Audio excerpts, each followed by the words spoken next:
அனைவருக்கும் வணக்கம். நான் doctor M S. Ushanandhini, Siddha physician, Lotus Women Care Hospitals, PCOS speciality centre, Saibaba Colony, Coimbatore, K Nagar, Chennai. இனியவை என்ற நிகழ்ச்சியில் தொடர்ந்து நம்ம பெண்கள் சார்ந்த பல ஆரோக்கிய விஷயங்களை பார்த்துட்டே வரோங்க. அந்த வகையில் இன்னைக்கு நம்ம சொல்லக்கூடியது, நிறைய பெண்கள் அவங்க பீரியட்ஸ் டைமில் ஃப்ளோ ரொம்ப கம்மியாக இருக்குது. ஸோ மாதாந்திர ருது வெளிப்படும் பொழுது அந்த இரத்த போக்கினுடைய அளவு குறைவாக இருக்குது அப்படின்னு நிறைய பெண்கள் ஃபீல் பண்ணுறோம். ஸோ இதுக்கு என்னென்ன காரணங்கள் இருக்கலாம்? ஏன்னா இதுக்கு தீர்வுங்கிறது நம்ம சொல்லிட முடியும். பட் என்னென்ன காரணங்கள் இருக்கலாம்? ஏன்னா நம்ம எப்பயுமே ஒரு நோயினுடைய அடிப்படை காரணத்தை சரி பண்ணணும். அதுதான் சித்த மருத்துவத்தினுடைய கோட்பாடே அதுதான். ஸோ அப்போ அடிப்படை காரணம் என்னென்னலாம் இருக்கலாம், அதற்கான தீர்வுகள் என்ன? நம்ம வீட்டில் இருந்தபடியே இந்த மாதாந்திர ருதுவோடைய இரத்தப்போக்கை எப்படி சீர்படுத்திக்கிறது அப்படிங்கிறத பற்றி எல்லாம் தான் இன்னைக்கு நிகழ்ச்சியில் நம்ம பார்க்க போகிறோம். என்னென்ன எல்லாங்க காரணங்கள் இருக்கலாம்? உதாரணத்துக்கு இப்போ ஒரு வேளை நமக்கு தைராய்டோடைய அளவு குறைவாக இருக்கு, ஹைப்போ தைராய்டு அப்படின்னு நம்ம சொல்றோம் இல்லைங்களா? ஸோ உடல் வெயிட் போட்டுட்டே போறது, முடி நிறைய கொட்டுறது, ரொம்ப வெயிட் வயிறை சுற்றி இடுப்பு சுற்றி பெருசாகிறது, கழுத்து பக்கத்தில் வீக்கம் இருக்கிற மாதிரி தோன்றுறது, நிறைய எமோஷ்னலாக டிஸ்டர்ப் ஆகிறது, இந்த மாதிரியான சிம்டம்ஸ் எல்லாம் இருக்கக்கூடிய ஹைப்போதைராய்டு அப்படின்னு சொல்லக்கூடிய T3 T4 ஹார்மோன் குறைவாக இருக்கக்கூடிய பிரச்சனை. இதில் நமக்கு மாதாந்திர ருது வெளிப்படக்கூடிய அளவு குறைவாக இருக்கும். அடுத்து பார்த்தோன்னா, பெண்களுக்கு இன்னைக்கு நிறைய பெண்கள் சொல்கிற விஷயம், இந்த பீரியட்ஸ் ஆன 2வது 15 நாள் என்னால் எதுவுமே செய்ய முடியல டாக்டர், ரொம்ப மூச்சு இழுத்து பிடிச்ச மாதிரி இருக்குது, ரொம்ப பிரெஸ்ட்டு ரொம்ப வலிக்குது, யாரோ போட்டு அழுத்துற மாதிரி வலி அதிகமாக இருக்குது, நடக்கும் பொழுது கூட வலிக்குது அப்படின்னு நிறைய பெண்கள் சொல்லி கேள்விப்படுறோம். ஸோ இதை நம்ம ஹைப்பர் ப்ரொலாக்டினீமியா அப்படின்னு சொல்கிறோம். இது பிஎம்எஸ்ல, அதாவது பீரியட்ஸ்க்கு முன்னாடி ஒரு 15 நாளைக்கு முன்னாடி வரக்கூடிய ஒரு சிம்டமாக தான் சொல்லப்படுது. ஆனால் இந்த ப்ரொலாக்டின் ஹார்மோன் கூட இருக்கக்கூடிய பெண்களுக்கும் மாதம் மாதம் வரக்கூடிய இரத்தப்போக்கினுடைய அளவு குறைவாக இருக்க வாய்ப்பு இருக்கு. அதே மாதிரி பால் கொடுக்கக்கூடிய நிலையில இருக்கக்கூடிய பெண்கள், குறிப்பாக முதல்ல 1 வருடம் 1.5 வருடம் நம்ம குழந்தைக்கு பால் ஊட்டுறோம் அப்படின்னு சொன்னால், அந்த டைம்ல ஃப்ளோ கம்மியாக இருக்குன்னா பயப்பட வேண்டிய அவசியம் கிடையாது. பட் நம்ம தெரிஞ்சுக்கணும், அந்த நேரத்தில் ஃப்ளோ குறைவாக இருக்கிறதுக்கு வாய்ப்பு இருக்கு. நிறைய பெண்களுக்கு இன்னைக்கு ஊட்டச்சத்து குறைபாடு நிறைய. என்ன சொல்கிறோன்னா, இன்னைக்கு மாதாந்திர ருது வெளிப்படணும்னா ஹீமோக்ளோபின் மட்டுமே காரணம் கிடையாது. ஹீமோக்ளோபினும் ஒரு காரணம் தான். இப்போ ரத்தம் நல்லா இருக்கணும், ஆர்பிசிஸ் நல்லா இருக்கணும், சிவப்பணுக்கள் நல்லா இருக்கணுங்கிறது ரொம்ப முக்கியம். அது கூடவே இன்னும் நிறைய விட்டமின் டி, கால்சியம், மெக்னீஷியம், இந்த மாதிரியான சத்துக்களுடைய குறைபாடும் மாதாந்திர ருது கம்மியாக வெளிப்படுறதுக்கு காரணங்களாக இருக்கலாம்.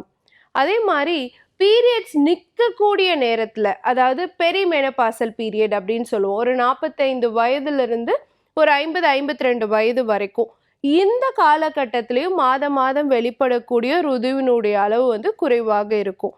உதாரணத்துக்கு இப்போ ஒரு டெங்கு வந்தது, ஒரு ஃபீவர், ஏதாவது ஒரு வைரல் ஃபீவர் வந்தது அப்படின்னு சொன்னோன்னா, அதுக்கு அடுத்து வரக்கூடிய 1 or 2 பீரியட்ஸ் ஃப்ளோ குறைவாக இருக்கிறதுக்கு வாய்ப்பு இருக்குது. ஸோ இத்தனை காரணங்கள் இருக்குது ஏன் மாதம் மாதம் நமக்கு வரக்கூடிய பீரியட்ஸோடைய அளவு குறைவாக இருக்குது அப்படிங்கிறதுக்கு. உடற்பருமன் கூட ஒரு முக்கியமான காரணம். ஸோ பெண்கள் நம்ம குறிப்பிட்ட அளவுக்கு மேலே வயிறு, இடுப்பு, சதைப்பெருக்கம் இருந்து உடற்பருமன் அதிகமாக இருந்தால், ஒபிசிட்டி இருந்தால், அது கூட நமக்கு மாதாந்திர ருது கம்மியாக வெளிப்படுறதுக்கு காரணமாக இருக்கலாம். சரி டாக்டர், இந்த காரணத்தை எல்லாம் நீங்கள் கண்டுபிடிக்கணும், இதெல்லாம் நமக்கு இருக்கலாமான்னு முதல்ல தெரிஞ்சுக்கணும். அதுக்கப்புறம் இப்போ மாதாந்திர ருது நல்லா வெளிப்படணும்னா என்னென்ன பண்ணலாம்? அந்த பீரியட்ஸ் டைமில் நிறைய சின்ன வெங்காயம் சேர்த்த ஏதாவது ஒரு பொரியல் மாதிரி சாப்பிடலாம்.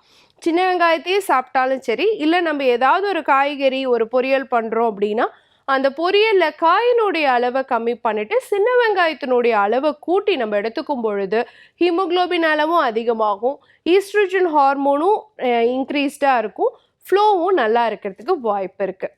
அதுக்கு அடுத்து பார்த்தோன்னா, இஞ்சி சாறு இருக்கு இல்லைங்களா, அதுக்கு நம்ம கர்ப்பப்பையை சுருங்கி விரியக்கூடிய தன்மையை அதிகப்படுத்தக்கூடிய விஷயம் இருக்கு.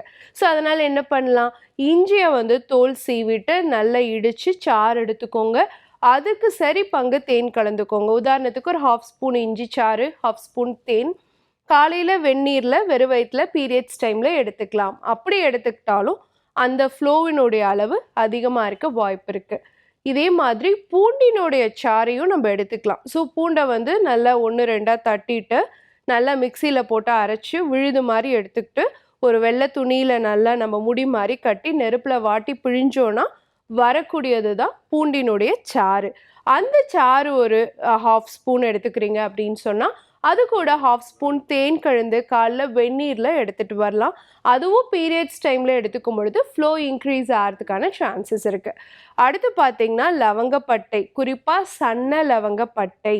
இதையும் நீங்கள் ஒரு 1/4 ஸ்பூன்லேருந்து 1/2 ஸ்பூன் வரைக்கும் காலைல வெறும் வயிற்றில் கருப்பட்டியோடு சேர்த்து ஒரு டீ மாதிரி ப்ரிப்பேர் பண்ணி எடுத்துக்கிட்டீங்க அப்படின்னு சொன்னால் நல்ல இரத்தப்போக்கு வெளிப்படுறதுக்கு வாய்ப்பு இருக்குது. கூடவே பெருங்காயம் ஒரு சின்னதாக உங்களுக்கு ஒரு 2 கொண்டக்கடலை சைஸ் நம்ம எடுத்துக்கிட்டு லைட்டாக நெய்யில் வறுத்து நல்லா பொடி பண்ணி அது கூட கருப்பட்டி சேர்த்து வெந்நீரில் கலந்து எடுத்துக்கிட்டிங்கனாலும் அந்த பீரியட்ஸ் டைமில் எடுக்கும் பொழுது ஃப்ளோ இன்க்ரீஸ் ஆகிறதுக்கு வாய்ப்பு இருக்குது. ஸோ உடனடியாக ஃப்ளோ இன்க்ரீஸ் ஆகணும், நல்ல ரத்தம் வெளிப்படணும், கழிவுகள் உள்ளே தங்கக்கூடாதுங்கிறதுக்கு நான் மேலே சொன்ன எல்லா ரெமெடியும் பயனுள்ளதாக இருக்கும்.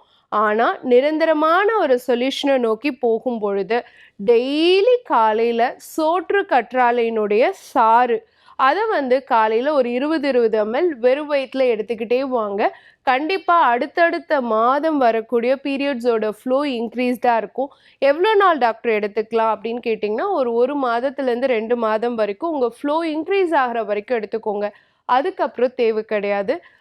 டெய்லி வாழைப்பூ உங்கள் உணவில் சேர்த்துக்கிட்டு வந்தாலும் கர்ப்பப்பை நல்லா விருத்தியாகி ரத்தம் விருத்தியாகி நல்ல ஃப்ளோ இன்க்ரீஸ் ஆகிறதுக்கு சான்சஸ் இருக்குது. ஸோ இத்தனை காரணங்களை நம்ம சரி பண்ணிக்கிட்டு கூடவே இப்போ நான் சொன்ன வீட்டு குறிப்புகளையும் சேர்த்து பயன்படுத்தும் பொழுது பெண்களுக்கு மாதாந்திர ருது நல்லா வெளிப்பட்டு கருப்பை சுத்தமாகிறதுக்கான சான்சஸ் இருக்குது. சீக்கிரமாக தாய்மையும் அடைய முடியும். பயன்படுத்தி பாருங்கள்.